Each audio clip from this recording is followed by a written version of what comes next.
댓글 쓰기 겁난다. 댓글 하나 잘못 달면 벌금 폭탄 맞는다? 여러분, 속지 마십시오. 7월 7일 시행되는 이 법의 진짜 타겟은 따로 있습니다. 77법.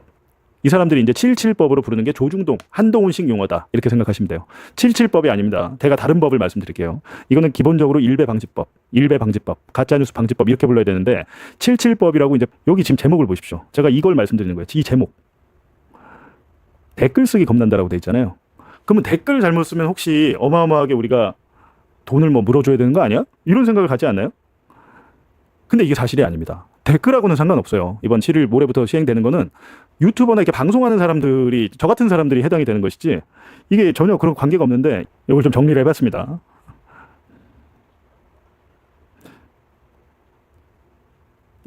이 중앙일보 기사 댓글 쓰기 겁난다는데 댓글이랑은 별 상관이 없습니다. 사실은 유튜버들이 이렇게 하면 예전에 1,000만 원 낼 거 5배까지 최대, 그것도 판사가 인정했을 때 민사소송 해가지고 1,000만 원 맞을 거 3,000 맞을 수도 있고 최대 5,000까지 맞을 수 있다. 댓글 쓰는 사람들한테 그렇게 하는 게 아닙니다. 소극적 표현이면 처벌 대상, 댓글도 소극적 표현, 이건 아니에요. 이건 잘못된 거고.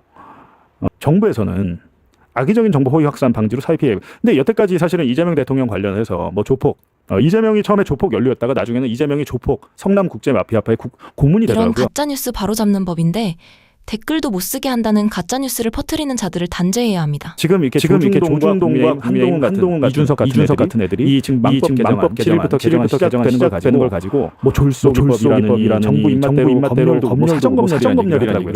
사정검열이라는 얘기를 하는데 어처구니가 없는 일입니다. 이런 비판을 시민단체에서 할 수 있어요. 근데 국민의힘이랑 적어도 한동훈 하면 안 됩니다. 자기들은 검찰을 동원해서 언론사를 짓밟는 놈들이 이런 얘기를 할 수 있습니까? 사정검열? 그러니까 저는 이거 웃기지도 않더라고요. 너무한 거 아닌가라는 생각도 들고. 예. 하여튼 이런 것이다. 지금 이렇게 걱정할 필요가 없는데 이런 걸 가지고 굉장히 지금 사실상 그 뉴스들이 허위 사실들을 퍼뜨리고 있더라.